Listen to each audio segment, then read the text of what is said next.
2.0 update AMA. Thank you everyone for the influx of questions. In order to answer the ton of questions that we got efficiently, we've decided to divide up the most popular in the agenda, which you can follow along with us. We hope this covers the most important topics for you guys, but don't worry if your question hasn't been answered, as we will be replying via email within a week to any unanswered questions that were submitted through the recent form.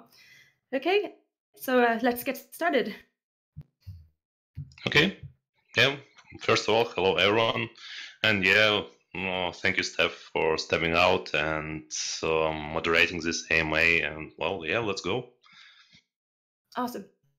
Okay, to just dive straight in, will decoration kits be refunded?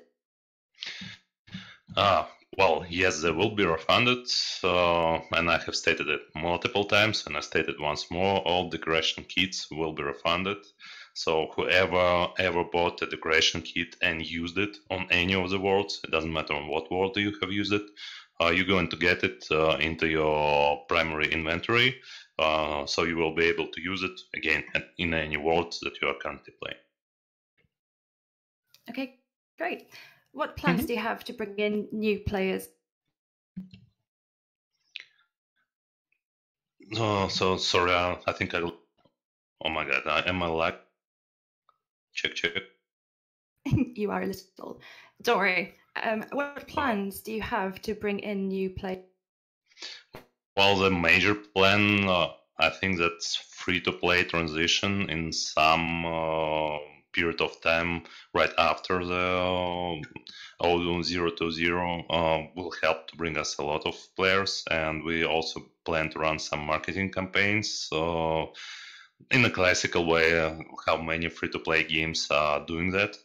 And well, we hope that a lot of our old community, our old veterans will come back to us. Well, we had a lot of players back in November 2017.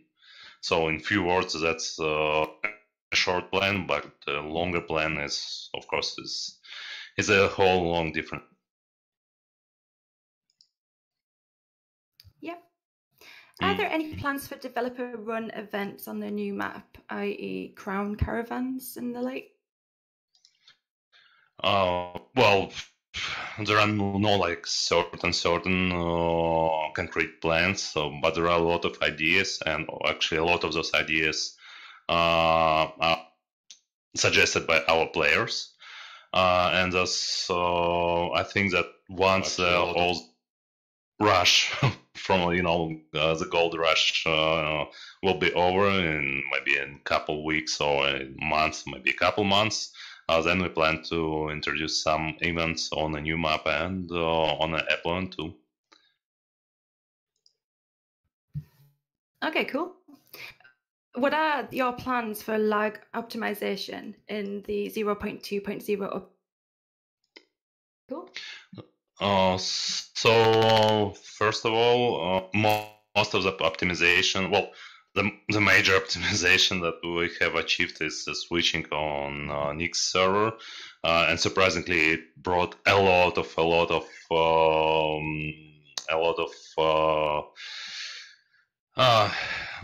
optimization and a way better performance for our servers. And before that, we had a bottleneck in CPU in process calculations. Now our bottleneck was in network, but we believe that we have also solved it. And there is another problem on the client side that is also being solved right now, and we plan on 0.0. Everything combined all together should provide a way better experience. But still, lags can happen, but I do hope that there will be less often and less game breaking as they were before. Okay, brilliant. Steph, sorry, just one remark. For those, I just received a private message. For those who have hard time hearing me with all those notification sounds, so people joining in and leaving out, in Discord setting, you can turn off those sound notifications so you can hear everything. Okay, let's proceed. Okay. How will players get to the... How players will get to the new map? Yeah, Discord is lagging, at least for me. First of all, the classical way, they just create a new character on a new island, they play there, they buy ticket, simple ticket, or ticket to Abella, or if they already have a ticket to Abella, they can use it and get on a new map. And in case of the current characters, there will be a transfer possible from Appleland on this new map, and the details of this transfer will be disclosed later. Well, you know, guys, soon. Okay, will it be possible to trade and transfer back and forth from Appleland to the new? From Appleland on the new map, yes, it will be possible. From the new map on the Appleland, no, it will not be.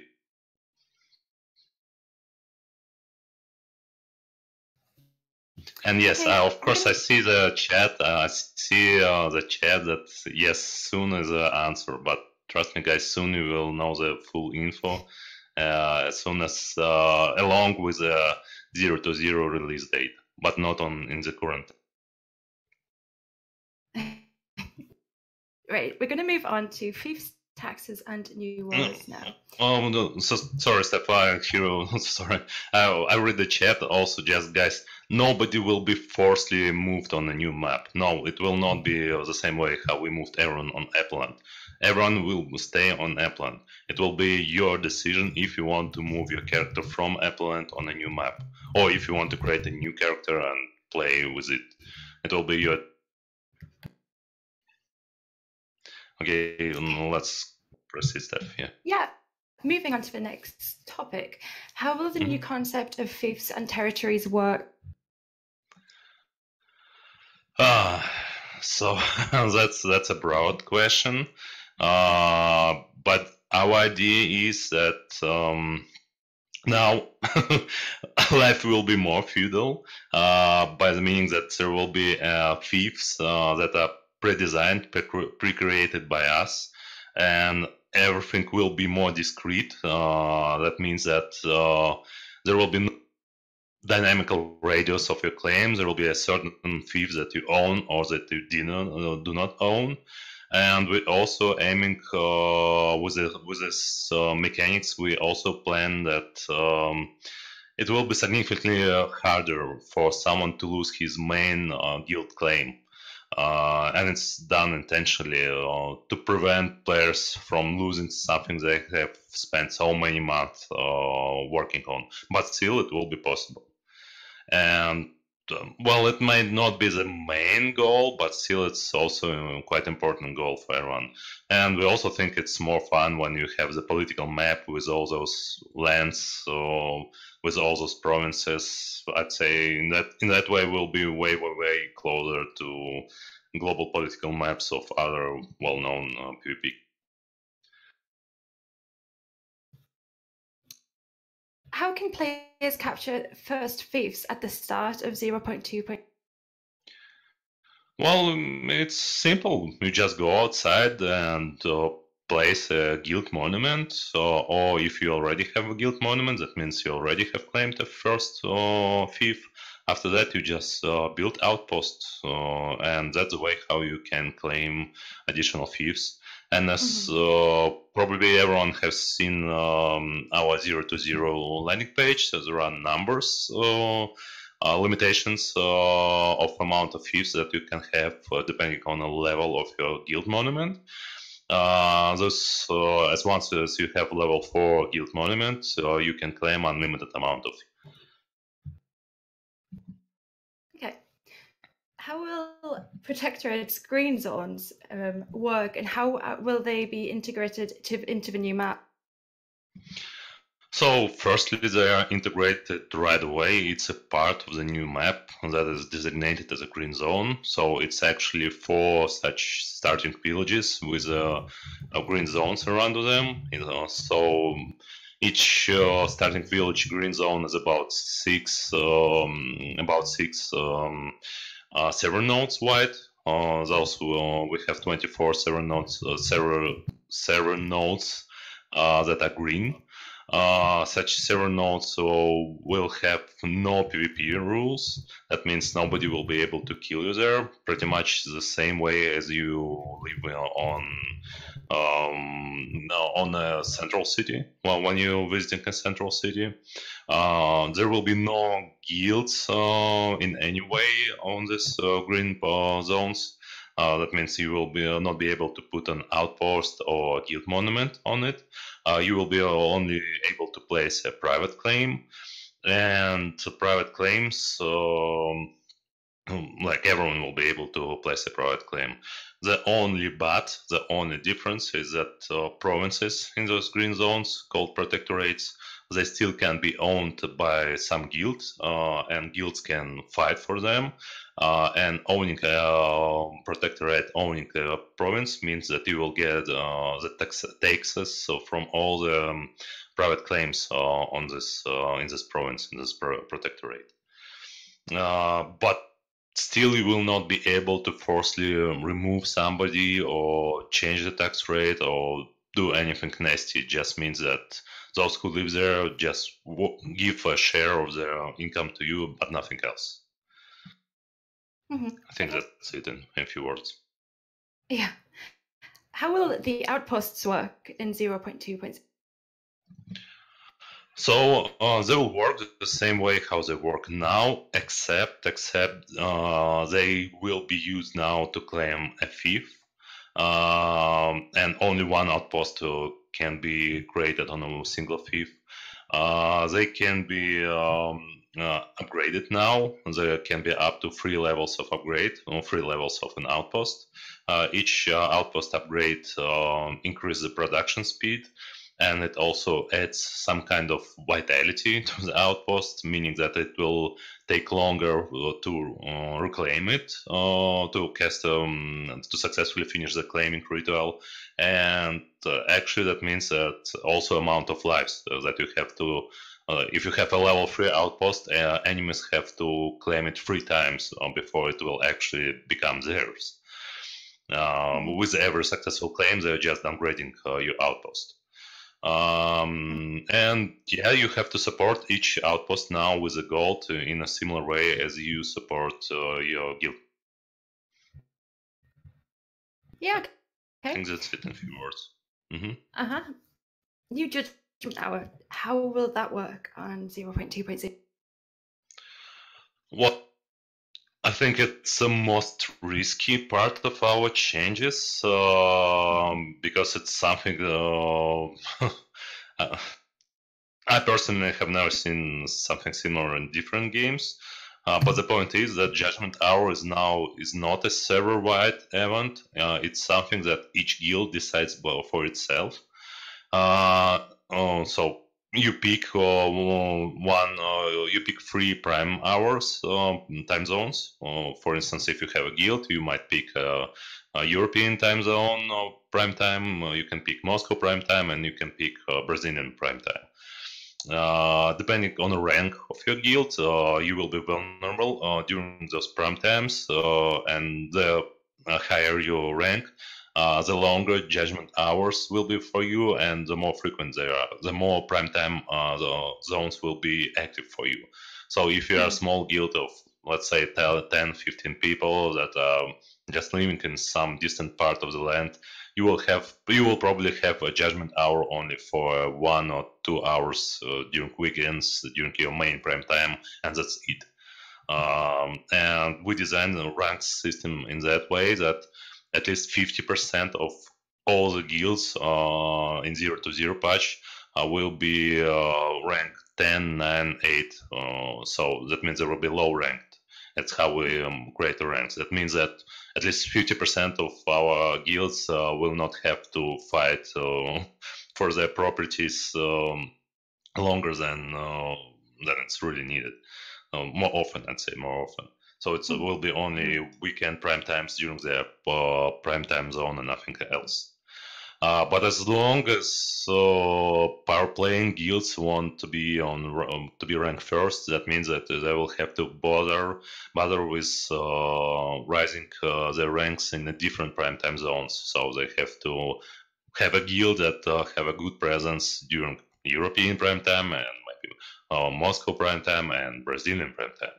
Or it depends. Maybe it will be an A guild and they will want to have a maximum presence on East Coast, West Coast, US prime time.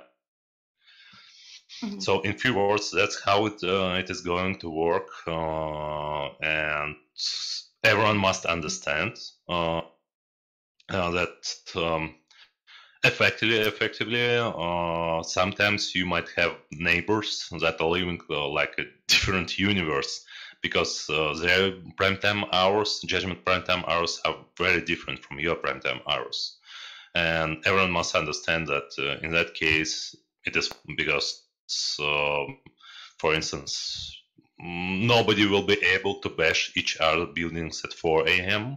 And unless somebody really wants to good allies in prime time of the targeted guild, and I'll ask them to fight with that guild.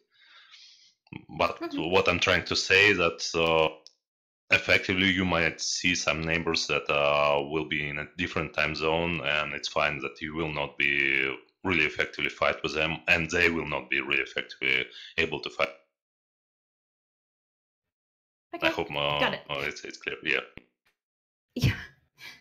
New instant battle, how will they work on 0.2.0? So basically, they will work the same way as they work now from the conception of how everyone is loading up, what are the objectives, and so on and so forth.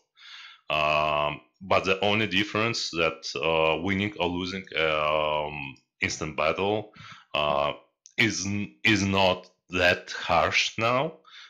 Because it means that you have lost a province and lost some amount of taxation for a certain period of time. That doesn't mean that your monument got degraded. That doesn't mean that you will be sieged tomorrow or anything like that.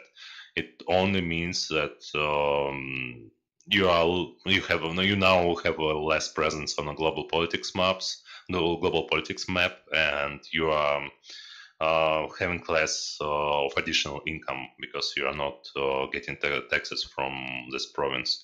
And when we are winning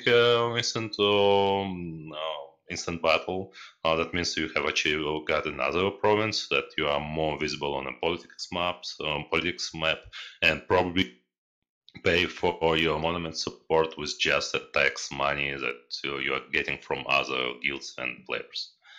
So it's also a good point to fight. That moves us on to the next question. How will the taxation system work in 0.2.0? Well, yeah, partly I have answered on this question. So yeah, so basically each province, there will be multiple guilds. In case it's protectorate, there will be multiple private claims. So each guild will have to pay for their monument support and for their outpost support, as I mentioned earlier. And 20% of the support money will go as a taxation to the guild that is currently owning this province. It's not that much, but it's quite significant amount of money, and so that means that effectively that battle effective guild can actually control a lot of provinces and get a good stream of revenue towards them without having a strong crafter or backup. And we also expect that big and ambitious guilds will do a lot to fight for those provinces and control as more territory as possible.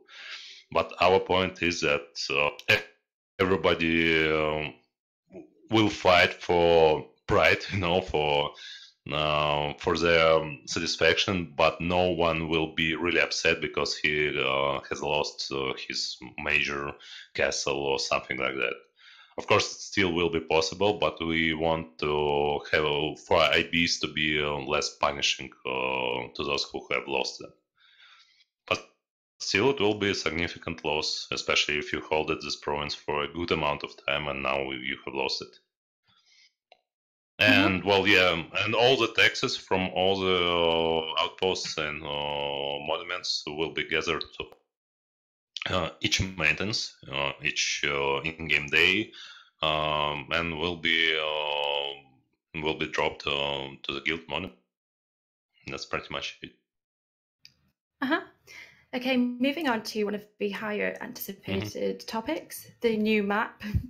One map for all regions. Why is it more comfortable and more convenient for the... Well, of course, we're really wanting for everyone to play on the same world, on the same map, and that's what trying hard to create a world that will be suitable for all types of players. And I believe we are really close now, because the main problem that we had and still have is that we have players from different time zones, and we just need to be sure that they all can have their fun and they don't have to play when it's not comfortable for them. That's why we implemented the judgment hour system, as I sounded, and that's why we're going to have protectorates and just simple provinces, so-called green and red nodes, will be on the same map. But talking about the Appland, we believe that Appland is a role-playing server, and a lot of role players invested a lot into this server, and we want to keep it 100% role-playing as it possible. While at the same time, green nodes, protectorates on a new map, they will not allow to place any guild monuments on a green land. That's why we believe that role-playing possibility on this new world will be rather limited, because, well, simply you will not be able to build a huge castle, because your limitation will be your private claim, and that's it. Or if you will build a beautiful castle outside of Greenland or Protectorate, you will risk to lose it, and that's also something that I think everybody wants to avoid. That's why we actually want as many players as possible on the same map in the same world. But that's why we want to have role players to have a separate world for them to play and don't have limitations that time. And yes, just a quick remark. Since there will be no active connection, trading or import-export between Appland and the new world, that means that having a backup guild somewhere on Appland to trade resources, blah blah blah, it will not work, because you will not be able to transfer resources from Appland on a new map.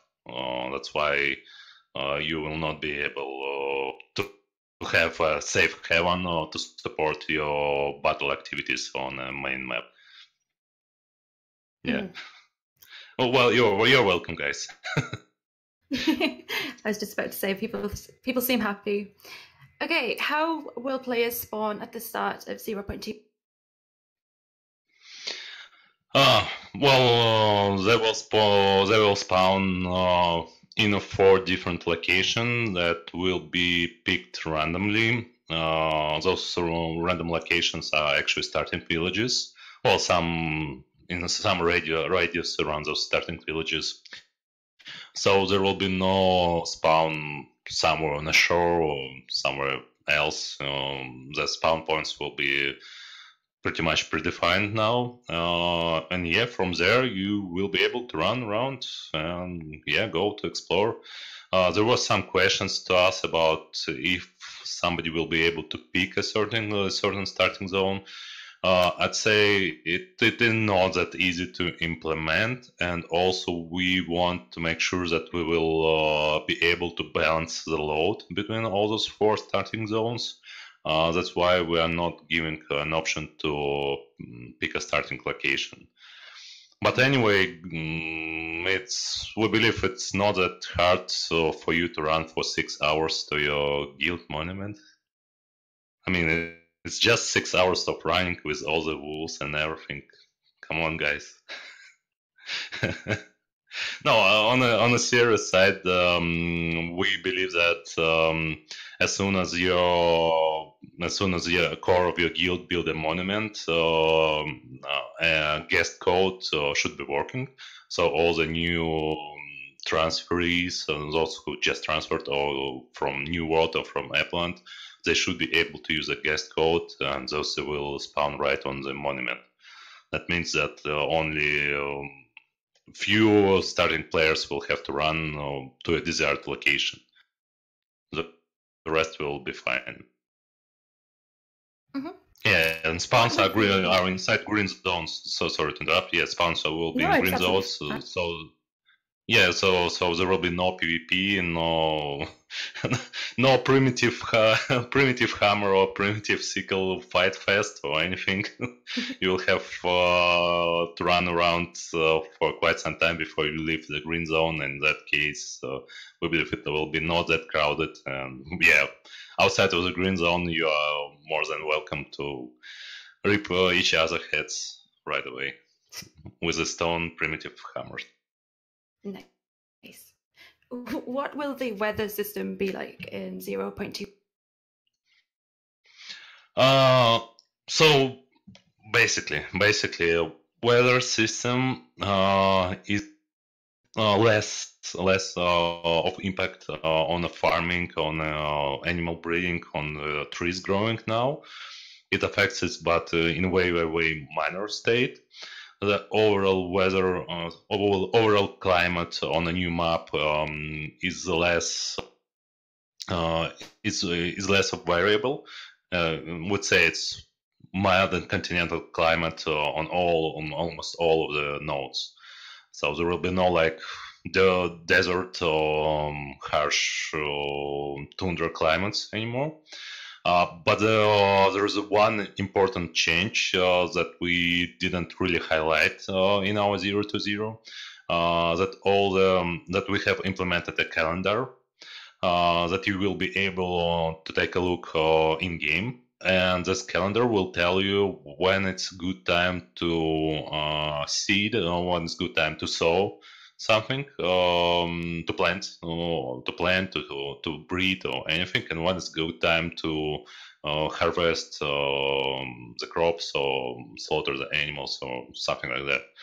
So my point is that you are no longer depend on the weather that much, and you are more depend on the date and time that is currently in game now. But you will be able to see this calendar and plan your crafting activities accordingly.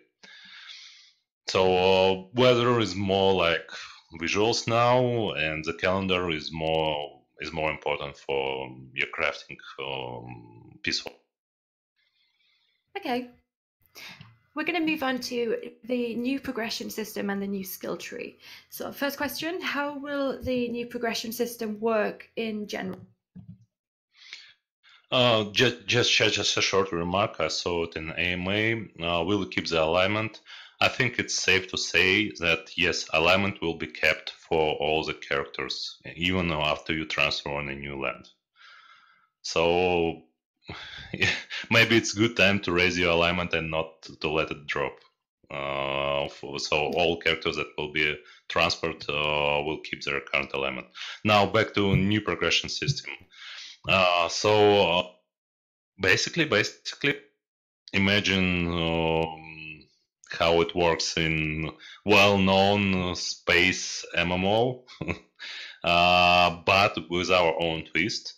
So basically, you have a skill. You can set it up to be leveling up.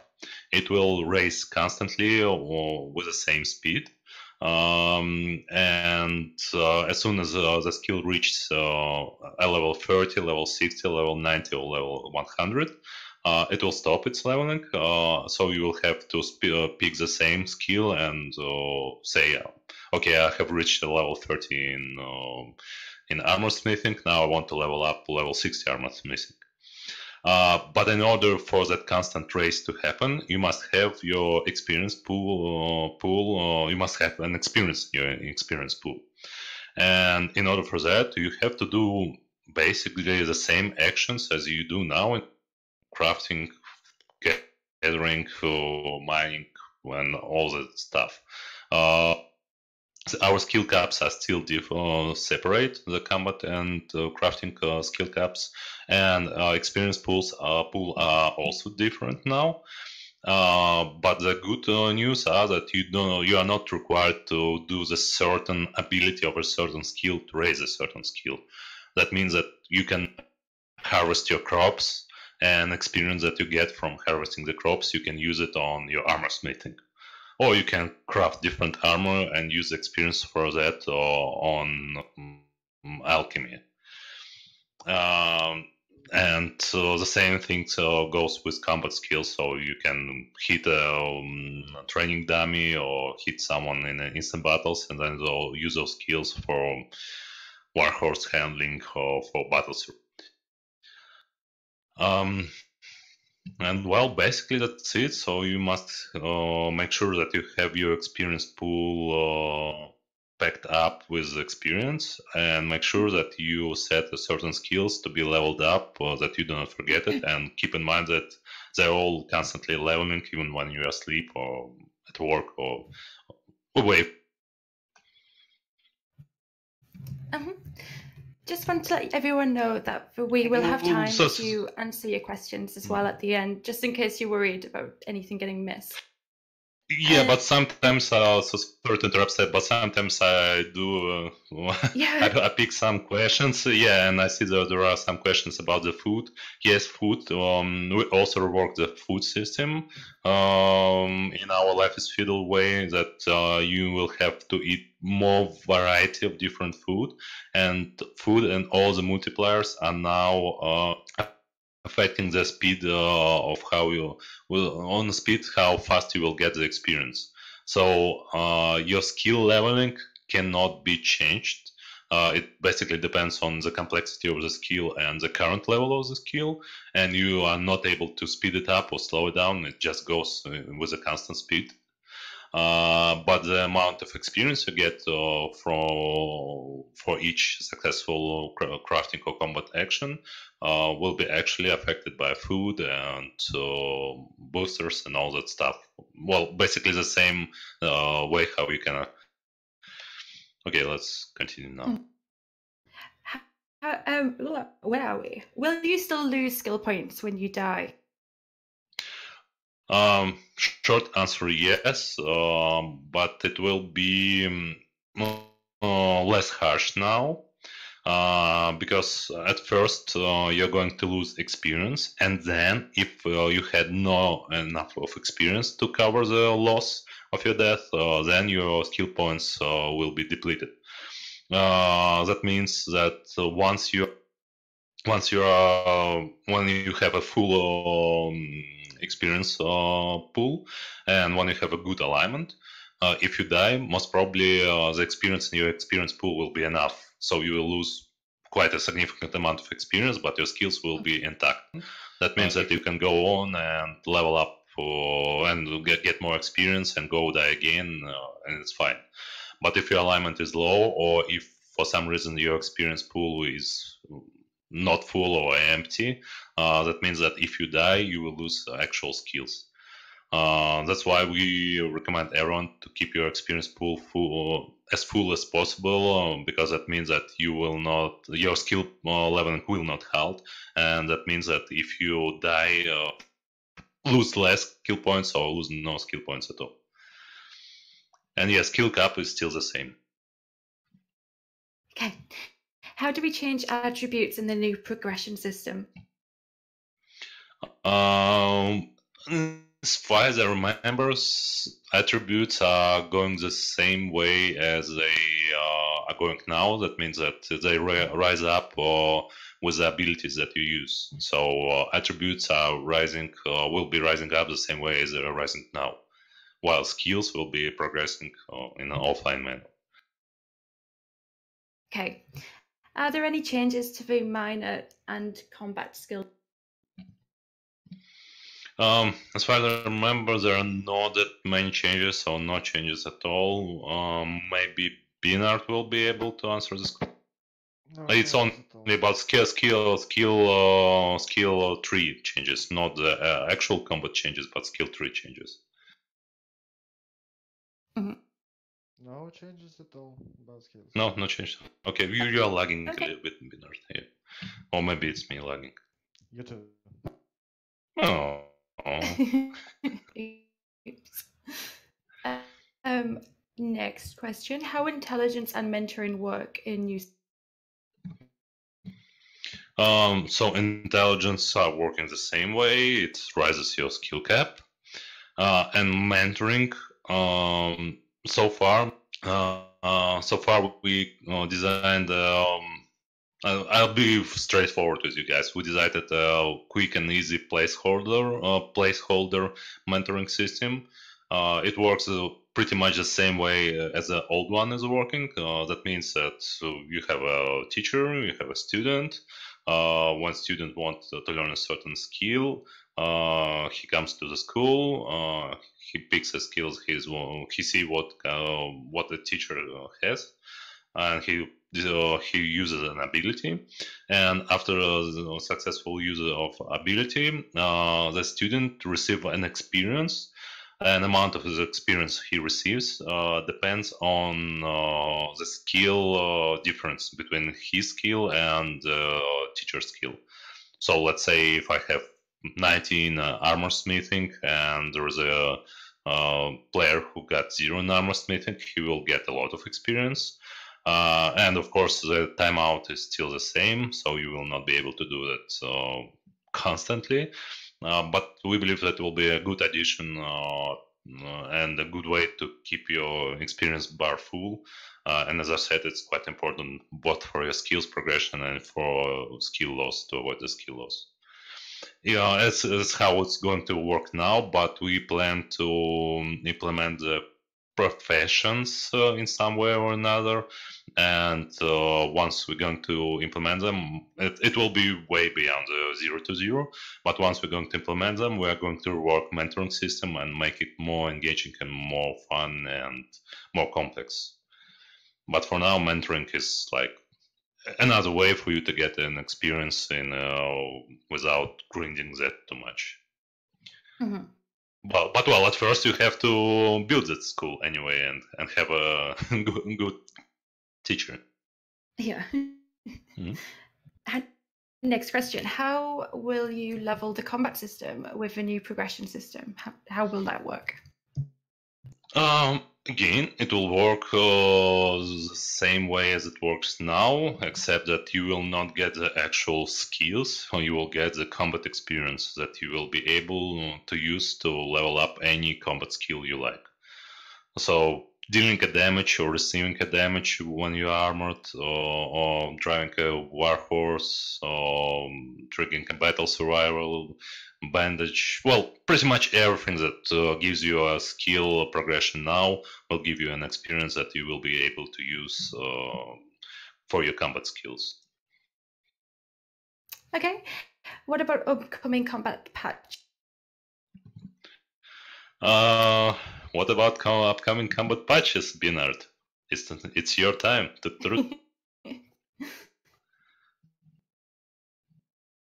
Bernard? The suspense. Repeat, please. I didn't hear you. Sober up already. We're just wondering about upcoming combat patches. What should I tell you? About the new meta, or what do you mean? It'd be general. It's just whatever players would like to know if there's any combat patches up. Yeah, with 0 to 0 there will be a combat patch update, which will change, as usual, everything. More slow-paced combat, updates for any weapon, updates for horses, player bouncing. There will be a lot of. I'm not sure. I read all the list now. Okay, thank you very much. Okay, in few words, I speak with Binard a lot, and yeah, with 0.0 there we expect a lot of fixes for combat patches for combat.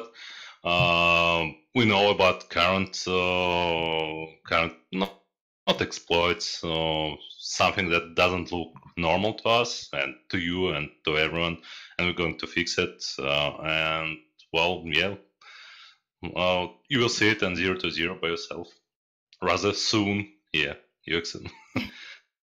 Let's continue. Word. Yeah, moving on to reworked trade system. First question, how will the crown delivery feature work? So yes, we had a lot of discussion about it, but now we believe that we have to pick lesser evil.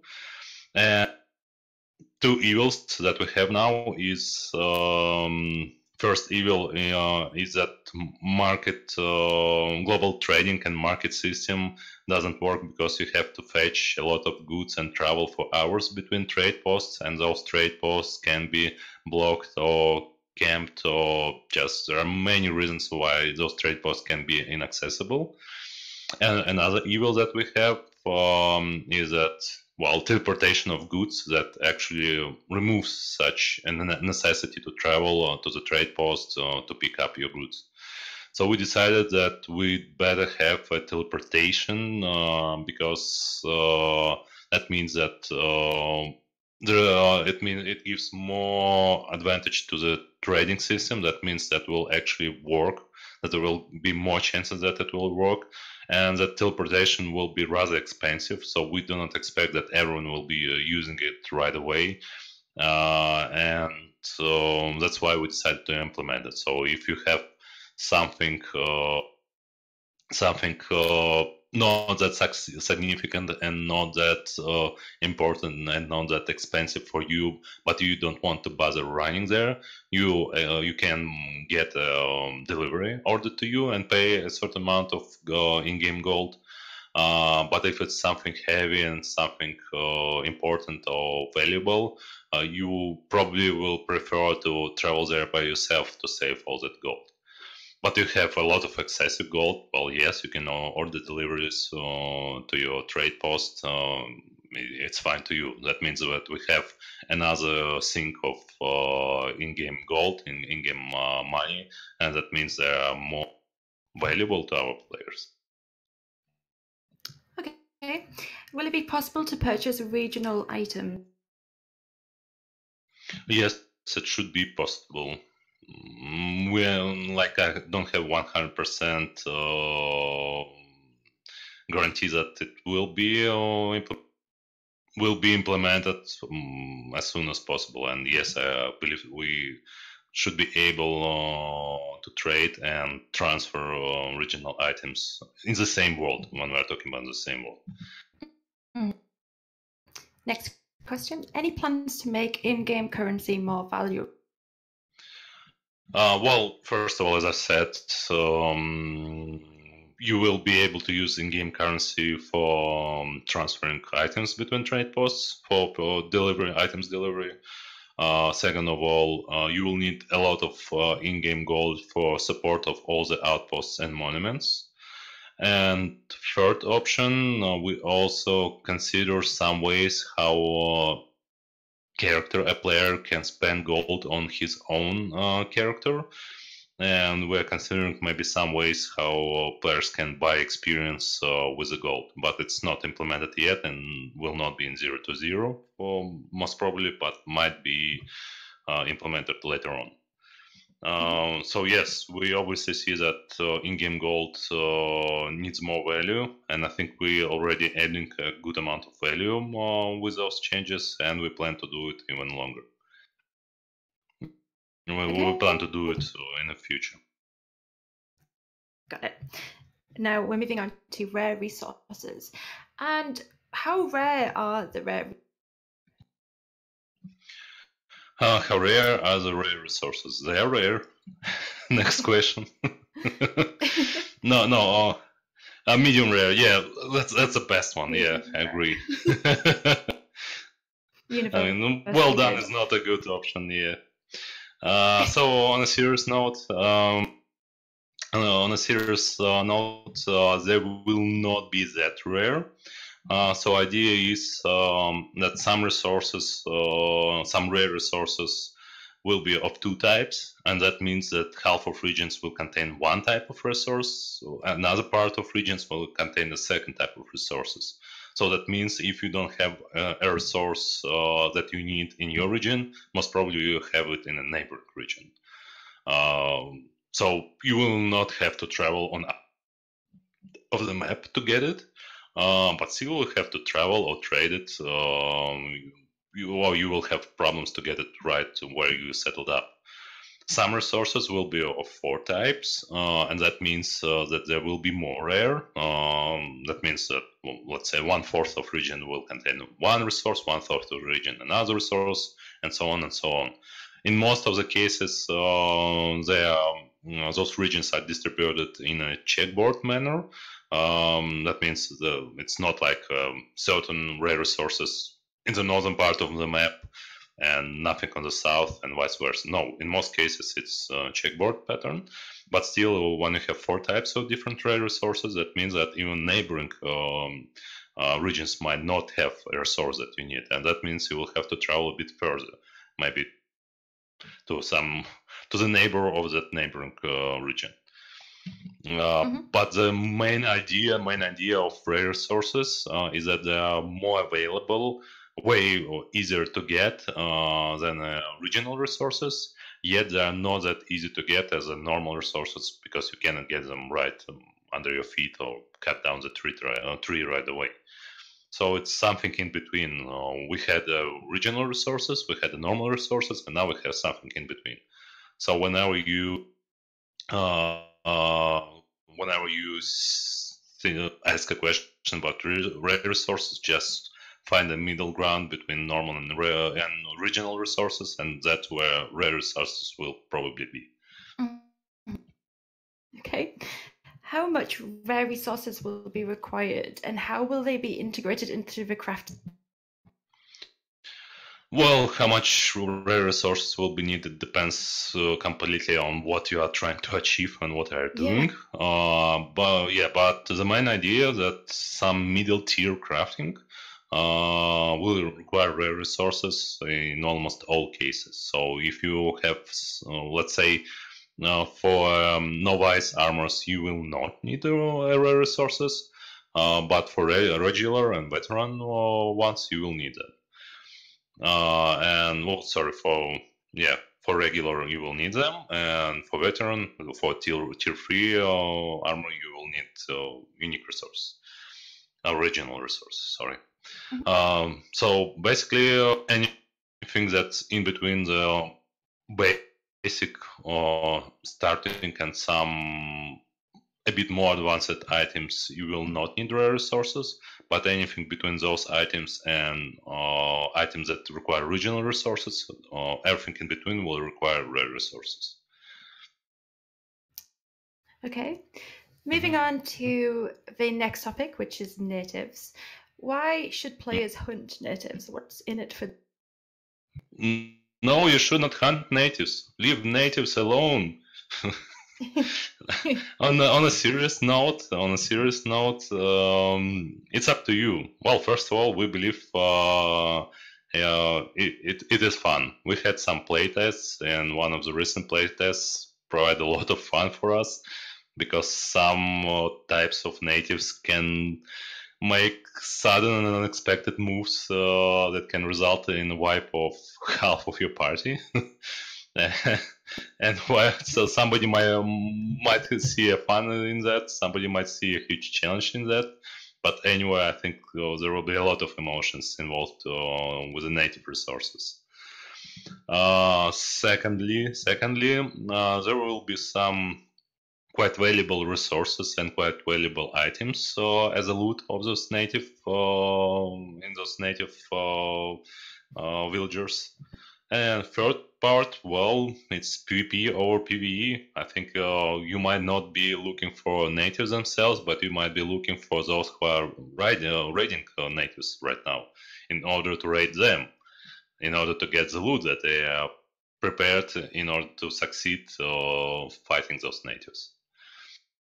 In our vision, that's three main goals around the natives, but there might be a lot of secondary and minor goals that you will work out for yourself or that are not.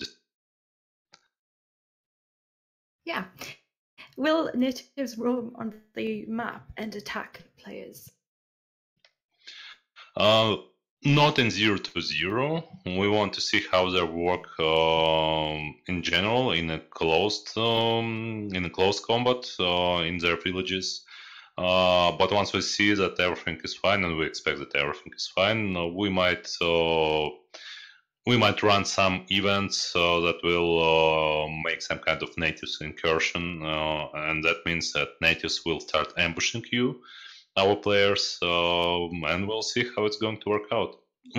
We definitely do not promise like a full raiding party that will damage your walls and gather your crops and burn everyone and so on. It's too complex to implement, but some kind of ambushes, I think it still will be possible, some kind of random encounters. But it will not be straight at the release of 0-0, but in some time after it, yes, most certainly. Okay, cool. Are thieves with the natives claimable? No. Why do you want to claim a native? Well, friendly saying, friendly saying that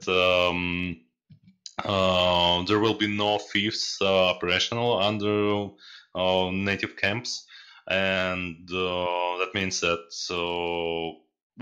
probably many of you have seen a white special land that's covering all the native villages. So it's going to be there, and it's going to have special attributes, and one of those special attributes that you will not be able to build anything or construct anything on it, and thus you will not be able to claim it with an outpost or a guild monument. But if the question means if you will be like to protect a certain native village in order to be able to farm it with yourself alone only, I think in theory it is doable if you have a strong presence in this area, if you have some kind of walls perimeter and some kind of guards to protect this native village from anyone except your guild members. I think it's possible. We will see how it's going to work out. So we foresee that maybe some major alliances or guilds will be controlling one or two native spawns just for themselves, and everyone else will be afraid to go in because they will be champed instantly. And yeah, I think major guilds and major alliances have the right to do so, if they really have power to do so. Okay. Moving on to councillors. How can a player become a councillor? There will be a special web page, in-game web page that will be able to open. The players will be able to open. You basically have to have a character created that is on the mainland with some level of with some level of progression. So you are not a newbie yourself, yes. And you will be asked to fill a form, rather small form, stating what is your languages, what are your language preferences, so your Discord ID and some other stuff. And after it, you will become a counselor.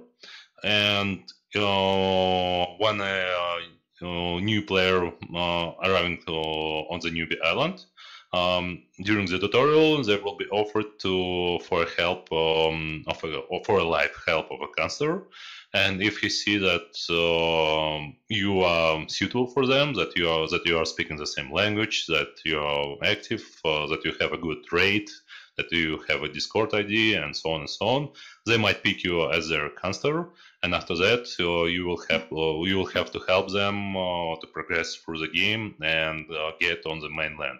As soon as they get on the mainland, they will be asked to rate your help, and depending on how they rated your help, you will get God's Favor, the premium currency, as a reward for helping us with educating this. So the short answer on this question, pretty much everyone can be a counselor, but make sure that you will be really friendly and helpful to newbies, so they will rate you highly, and that means that you will be a high-ranking counselor. That means that you will get even more God's Favor as a reward if you have a lot of newbies educated by yourself. And that means that there will be a likely higher chance that you will be picked as a counselor by some newbie, because he will see that that you are high ranked. Basically, how ranks are working in all different games and applications. Nice. Okay, before we wrap up, we're going to take some time to read some of the questions that have been posted, and Bobek, you can answer. I think we'll be doing this for about 15 minutes. We'll see how we go. But before we do start that, I just want to thank everyone for listening to our 0.2.0 update. Okay, Bobek. Yeah. So first of all, thank you for listening. Now it's a good time to post your question. Well, guys, please save some time and do not post a question that you will get an answer soon only. Well, let's start. I will scroll up. So about the fog, we're definitely asking for some screenshots about what exactly makes you so frustrated about the fog, because neither our QA nor other players were able to reproduce what kind of problem do you have. As far as we understand, there are some players that increase brightness to the maximum in order to be able to see more clearer during the night. But when the morning or day comes, the fog becomes too oversaturated for them. That's why they don't see anything. In that case, we only suggest just to reduce your brightness to the normal level. But we also suspect that there might be some kind of graphical or visual bug on some kind of video cards that make fog unplayable to you. In that case, we ask for screenshots and more details about what kind of video card and software you have.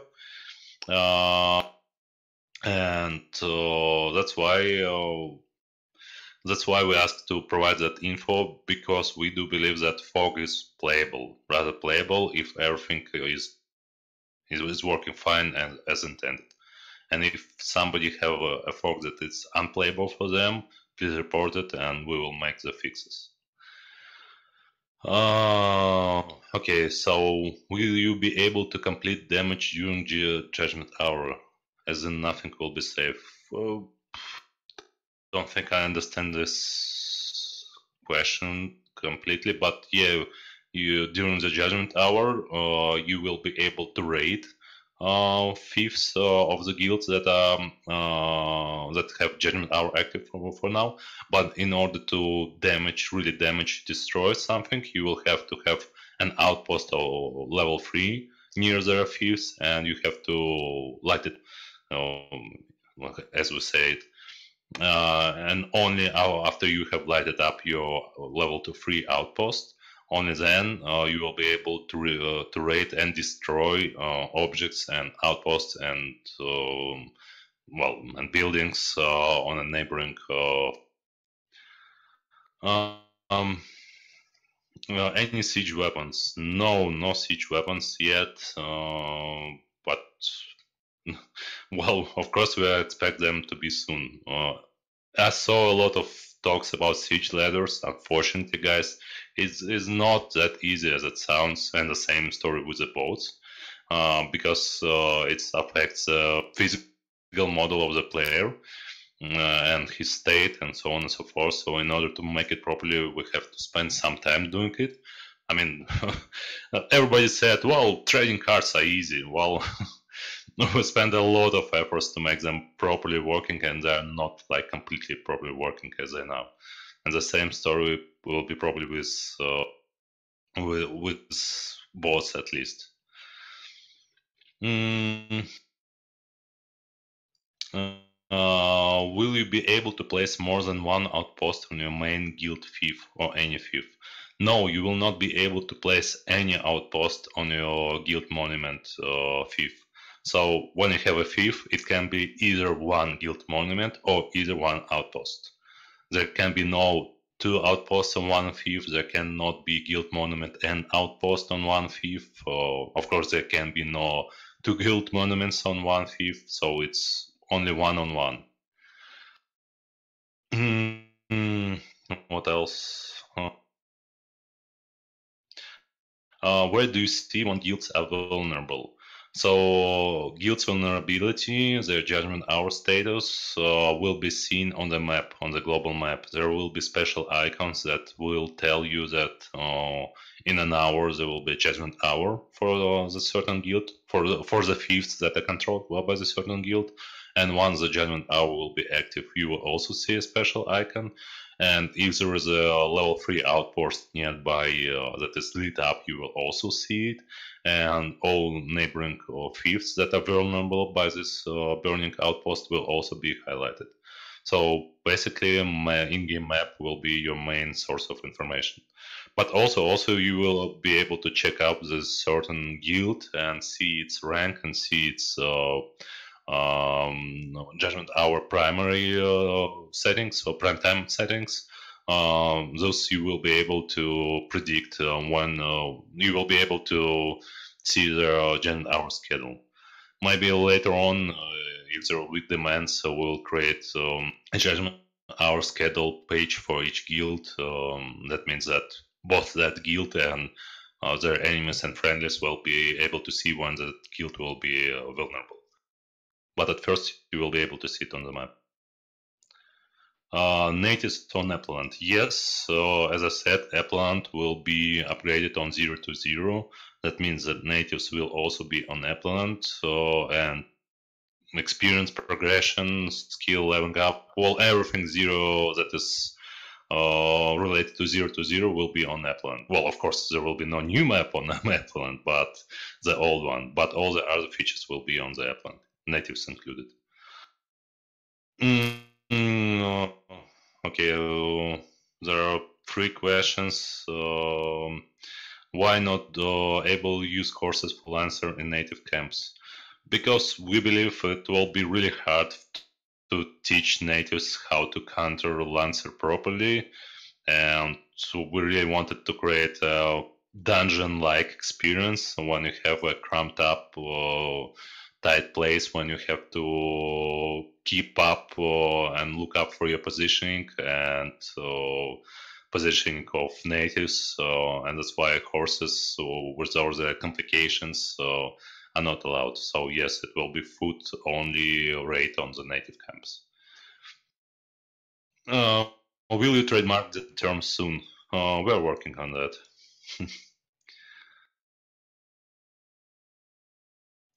If you are not be able to push the skill link itself, what is the benefit from premium players? So the benefit for premium players will be disclosed soon. But of course, experience boosters are still there. So premium players with subscription will be able to use Power Hour to increase their experience boost significantly. But there will be more advantages that we will disclose later.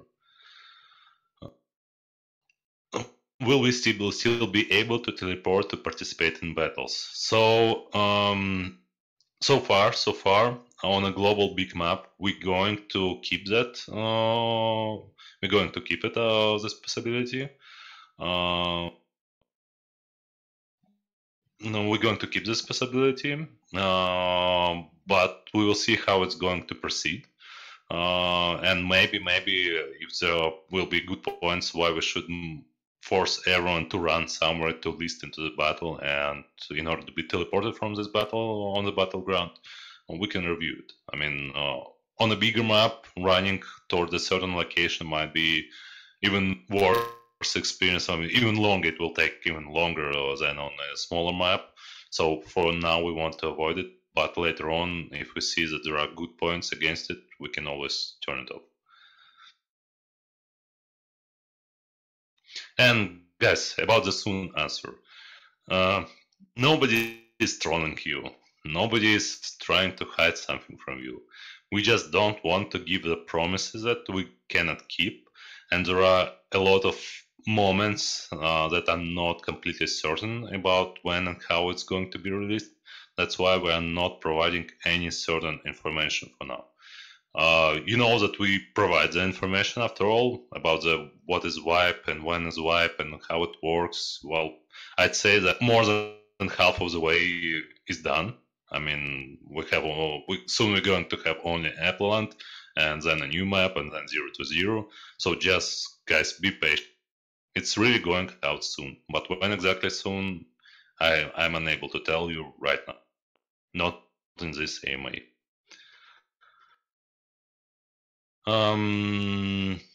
Ship natives on Appleland. I answered it. Okay, it was a spam of question.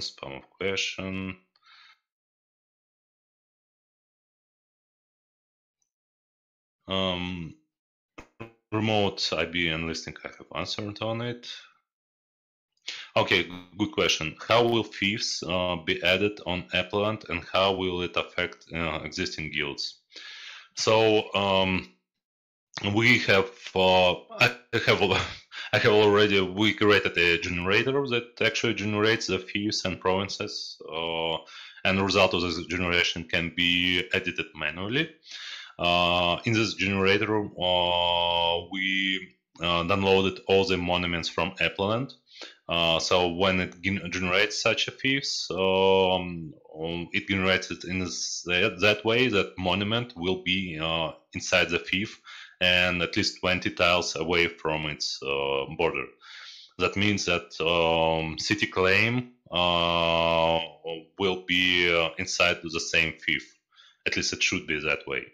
A realm claim might be on other thieves, unfortunately, because realm claims of tier 4 guilds are even larger than a couple of thieves, so it's inevitable. But the city claim itself should be on the same thief, so you will not be forced to rebuild your city claim, at least your city. But you will be able, as soon as we make those 0 to 0 changes, we suggest for those guilds to go out and build new outposts on the neighboring thieves to protect more land around them and make sure that their buildings are safe and fine.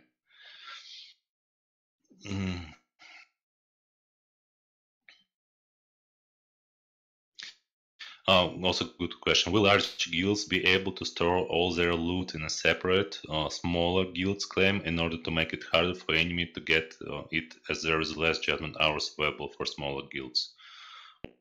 Yes, and you can always keep your loot in a guild monument of thief, and it will be also saved there. So, yes, you can use all different tricks to hide your loot, but the question is how far it will be from you and how accessible it will be, because I remind everyone that you will not be able to place guild monuments on the thieves that are neighboring each other. That means that whatever guild you have will be at least one thief away from your other guild, and that means you will have to run quite a distance in order to get an access to those resources or to stash them. And that also applies to all the ideas of making a private claim on a green land and use it as a secure stash for your guild. Well, if you have a guild that's just standing next to the green land, it might work for you. But if you want to get a proper positioning on a global map, you'll have to go further. And once you are going further, your stash on a green land doesn't give you much of advantage, because it will take hours to get to your stash and back. So there is a question about characters wipe and tickets. So again, no characters will be wiped. and all tickets will be useful. So you will not have to buy new tickets. So it is not required. How are you going to deal with the high latency West Coast US and Canada players are experiencing? So lag compensation is the only answer that we have, but basically we can do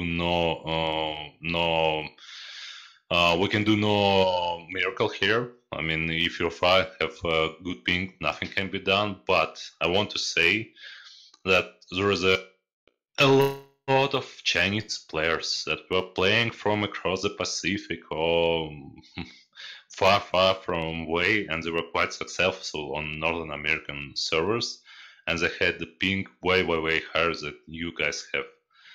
And European servers are placed on a transatlantic optic fiber, not far from a transatlantic optic fiber, so your ping will be the best as possible on those servers. But what I'm trying to say that so we do not believe that it's that much of the problem that everyone keeps talking about.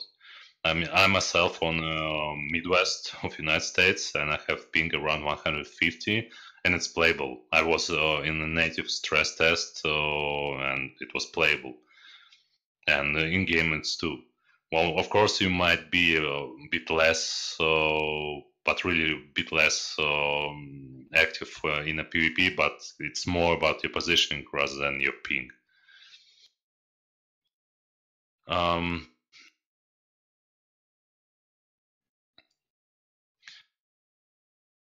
No, just question by Yod. Will the craft action raise the skill itself or only XP pool raise?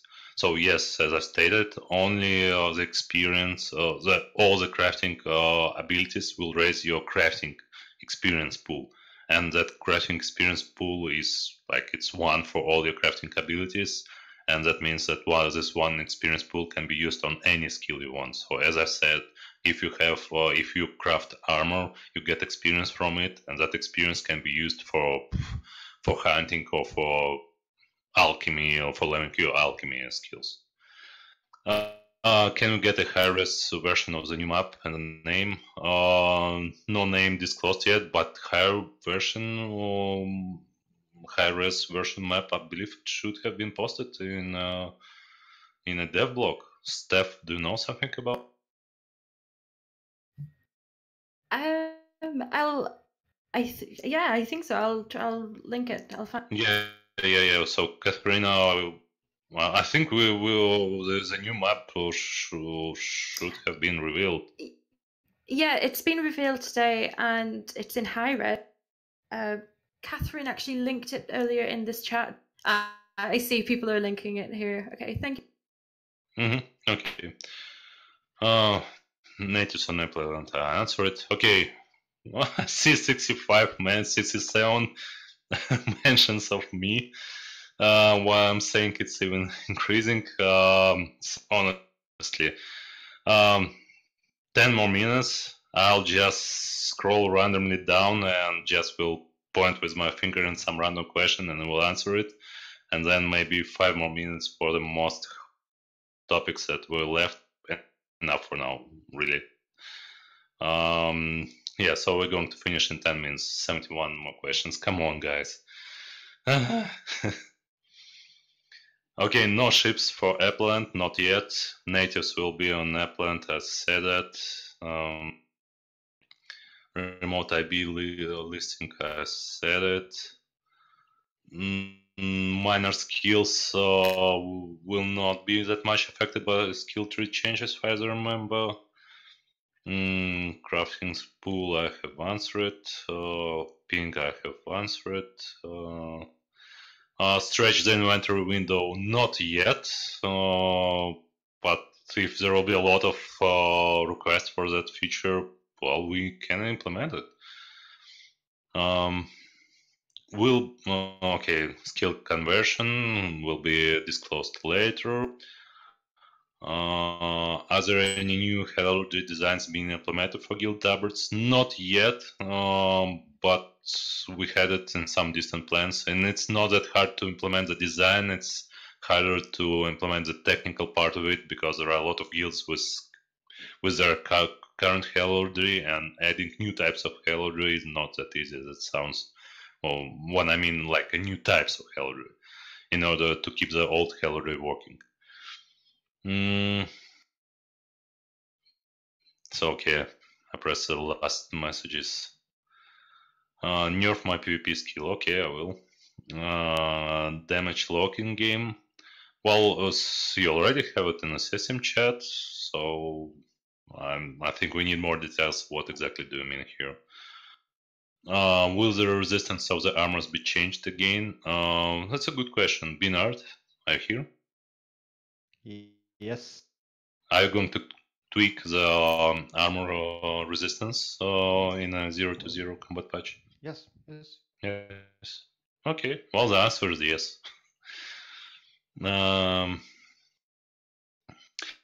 Oh yeah, good question. Do you think Applant will be cured from Outpost Minefield? That's important news. We're going to wipe all the outposts from the Applant map. Unfortunately, it's inevitable because right now outposts are used to control the thief, but since now they are placed in a random pattern, we will not be able to create thieves around those outposts in order to make sure that all the land is covered with thieves. That's why all the outposts will be wiped. All the guild monuments will stay intact, but all the outposts will be wiped. And so once 0-0 will be on the Applant, only guild monuments will be up. And yeah, you will have to rebuild all the outposts. Okay, what's next?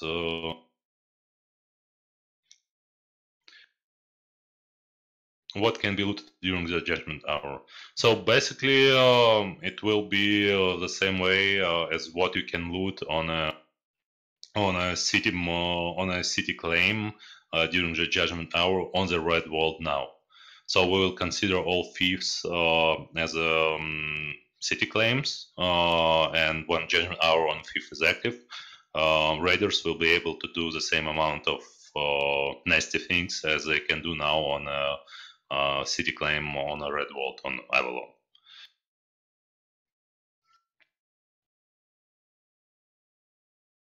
Are you going to implement a system to analyze the damage of all players in game? So right now we're working closely with developer of third-party site, Live Damage, and he provides us with a lot of interesting info when we don't have time to make a larger observation by ourselves. But we also have our own internal analytics system. So I'd say we are good with the tools for now for our own game design needs. But if we are talking about some kind of damage analyzing system for players, well, it can be considered, but it's not implemented now. How many? Oh, that's a good question. How many IBs can be placed to take over the pro? That's a good, important question. So it's only one IB needed to take over the province. And when you cast an IB, you place your own province as a wager. Your own province or tier 3 or 5 with an outpost. So that means if you lose an IB, you lose your province, or you lose your whole fief with tier 3 outpost. If you win, you get a province. And it can be only one IB on a province set. But if there is a guild that controls a lot of provinces and suddenly it becomes targeted by multiple guilds or multiple alliances, or by just another large guild, that means every zero province can be IB'd. So basically, if you have only one province, you will have only one IB at once. But if you have a lot of provinces, you can have a lot of IBs on each. You can have a lot of IB at once, but only one IB per province. So the bigger are you, the more vulnerable are you, the more people you have to keep to control the province. But again, I remind everyone that losing a province is not a game breaking or game changer, because you're not losing your claim, your buildings, or anything. You're just losing the source of taxation, additional revenue, nothing like that. And well, some of your Um,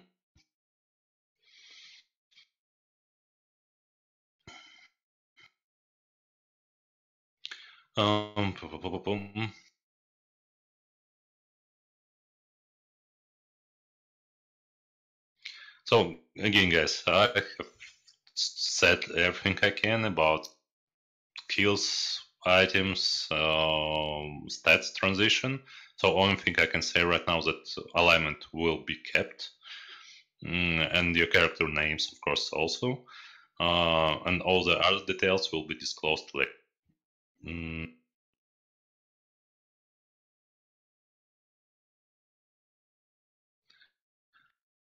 Native villagers instance, have you considered it? I'm afraid free access of PvP will ruin this PvE experience.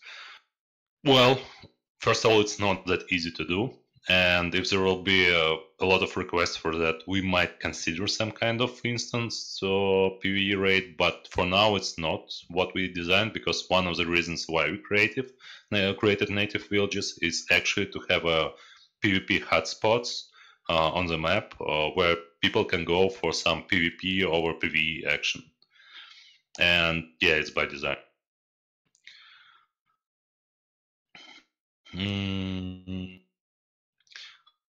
Yes, IBs will still be 100 versus 100. But again, we remind everyone that when you have 100 versus 100 IB, it's not required to have all 100 players. I mean, the defenders still might also have not 100 players. So when you have an IB that is 100 versus 100, but then actually it's like 60 versus 65, you are still good to go.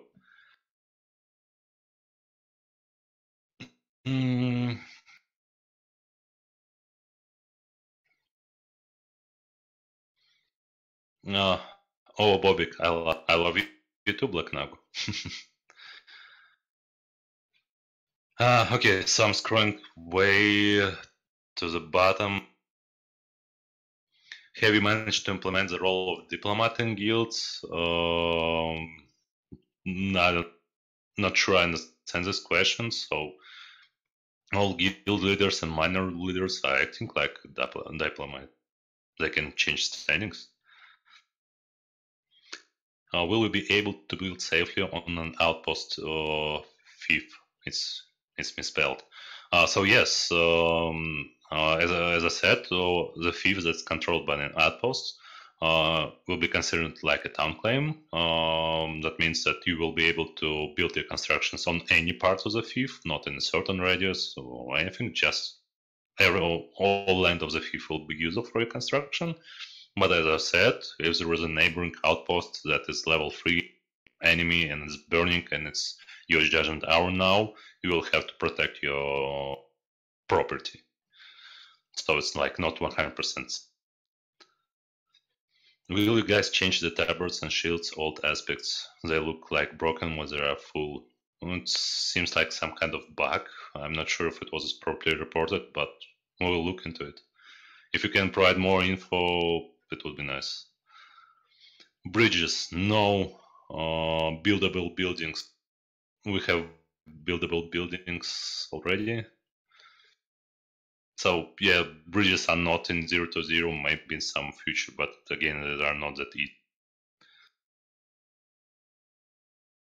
Will you implement some kind of fast travel system on the new map, like there is in some your own servers, through scripts, so you can, for example, be faster from northern to southern part of map? It will take some time to travel. Well, I'd say no. We don't really want really instant travels, and it will be too easier, and it will actually remove one aspect of our game, of our new map, when there are certain choke points that you will certainly have to pass, and that means that guilds that are controlling those choke points might get somebody in or not allow somebody in. So it's the whole global control, territories global control aspect is more important now, and teleportation will remove this aspect, and we would like to avoid it.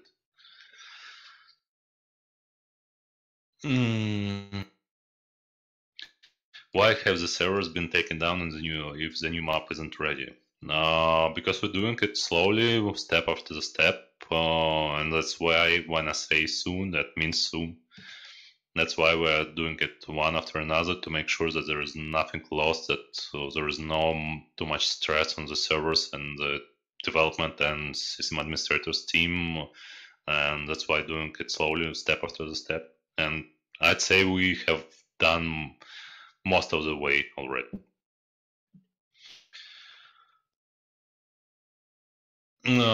Why all brought to Appleland? Because Appleland will not be wiped. That's why everyone is on Appleland. That's Appleland is going to stay, and everyone who will decide to stay on Appleland will be able to stay.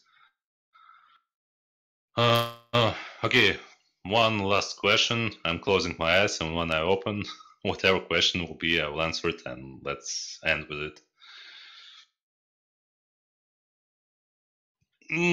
Can players travel back and forth between worlds? As I've said, no, there will be no travel from new map on Appleland, but there will be travel from Appleland on a new world with a certain rules and limitations that we're going to disclose soon.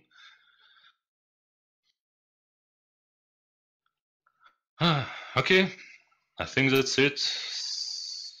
Steph, maybe you have questions that I might have missed that are important, or somebody else.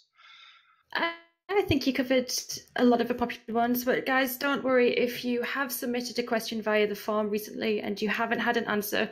We will be replying via email within a week, so don't worry if you've got any unanswered questions.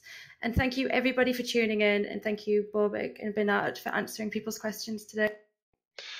Thank you everyone for listening. Thank you everyone for attending. And just really short question. I see that it's not a bug. It looks dirty, and some nights want to look cool and clean. Well, not in our game, sorry. And yeah, thank you everyone for participating. Thank you everyone for attending. And well, we love you all. And do remember, life is and life is Feudal logo and cute piglets icon also. Okay, Bobik is out. See you. Bye guys.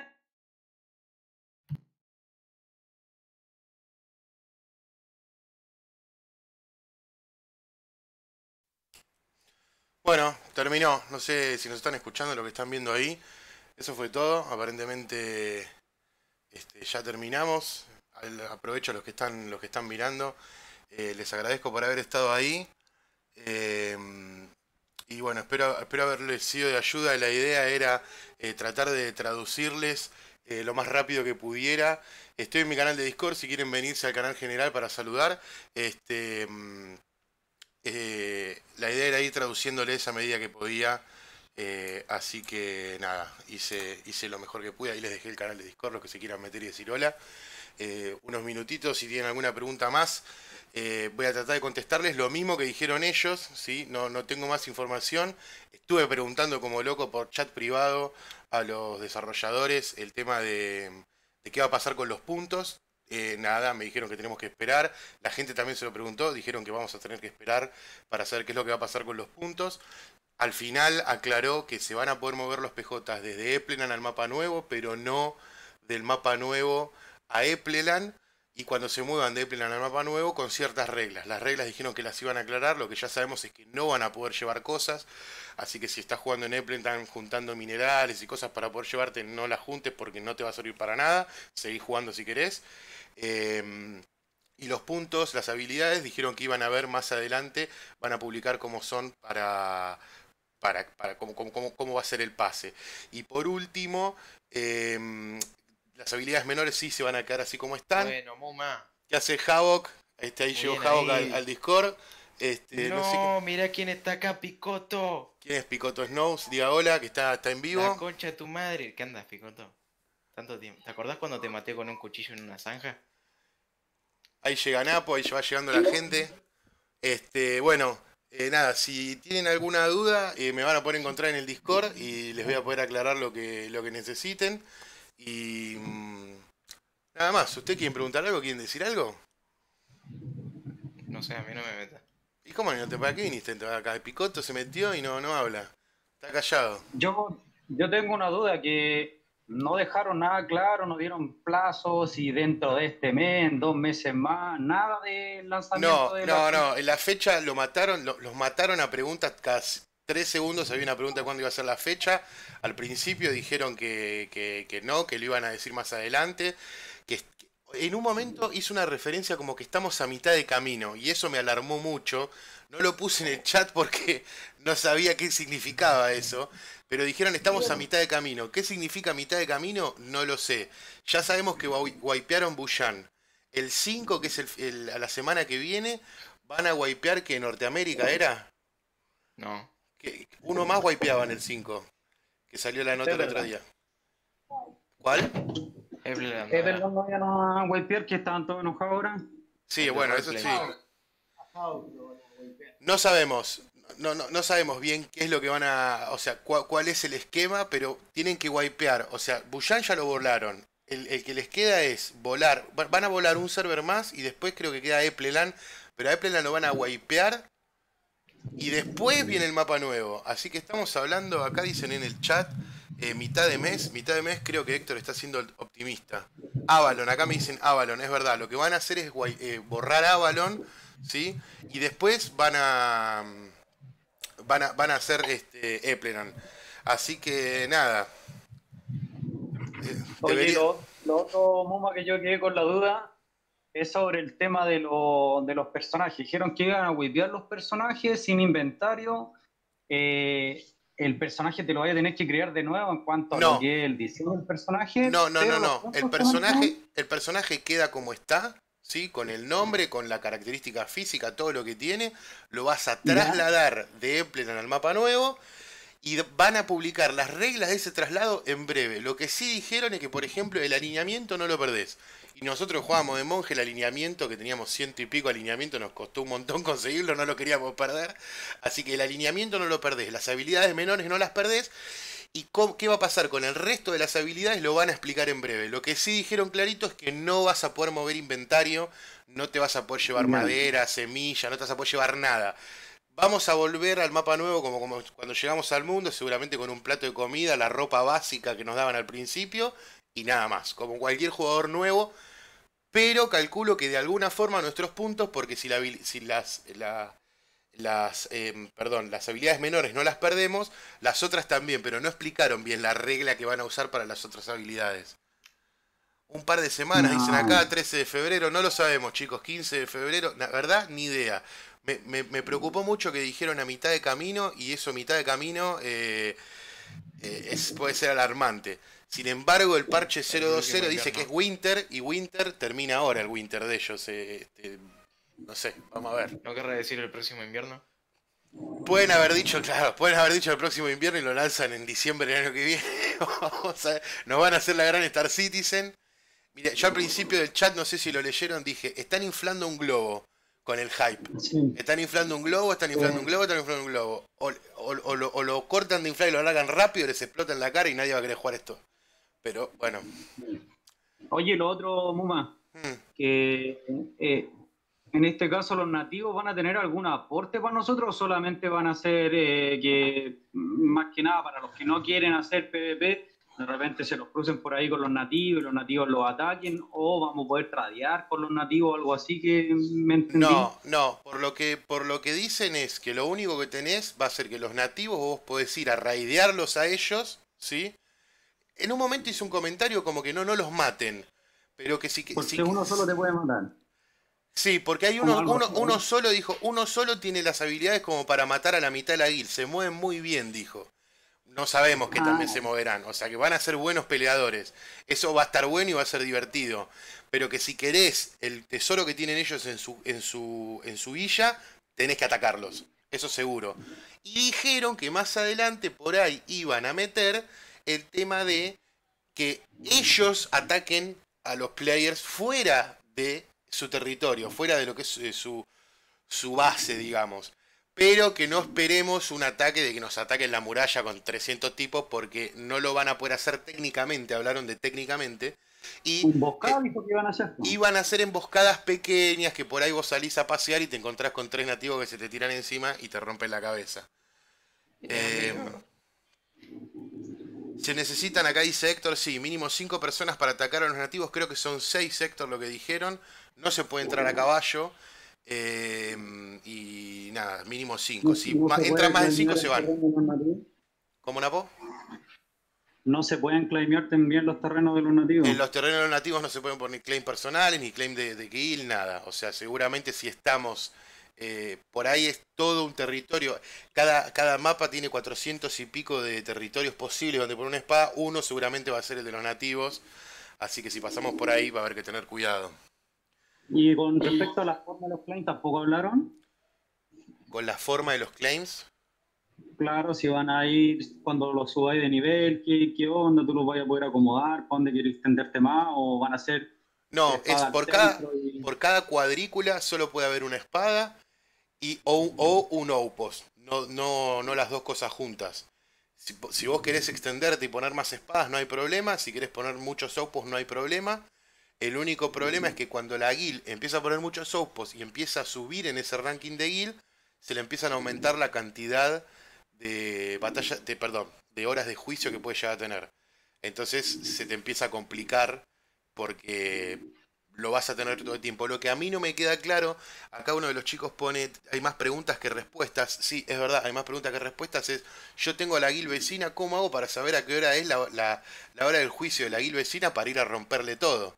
Porque antes sabíamos que a las 10 de la noche nos teníamos que conectar todos porque íbamos a ir a raidearle ¿No a... habían dicho que iba a aparecer como un simbolito al lado Sí, del porque... servidor o algo así? Y hay que ver, sí, hay por ahí hay alguna información en el mapa o arriba de la espada que nos diga a qué hora es. Vamos a tener que estar cancheros con el tema de la conversión horaria, porque seguramente lo van a mostrar en horario europeo y no en el nuestro. Pero bueno, vamos a tener que ir viendo. Sacar lo peor, es preferible que saquen una versión básica y vayan implementando durante varios meses, dice Tesera.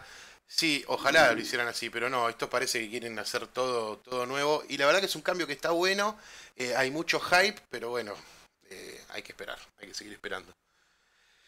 Bueno, ¿alguna otra pregunta? ¿Algo que tengamos que contestar ahí a la gente que está mirando? Nada más. Yo por el momento no. No, acá Lo único Javo. nomás que no dejar nada claro. Bueno. Nada claro con respecto a la fecha. Es como tú dices, han estado inflando el globo nomás y va a llegar un punto que toda la gente se va a aburrir. Sí.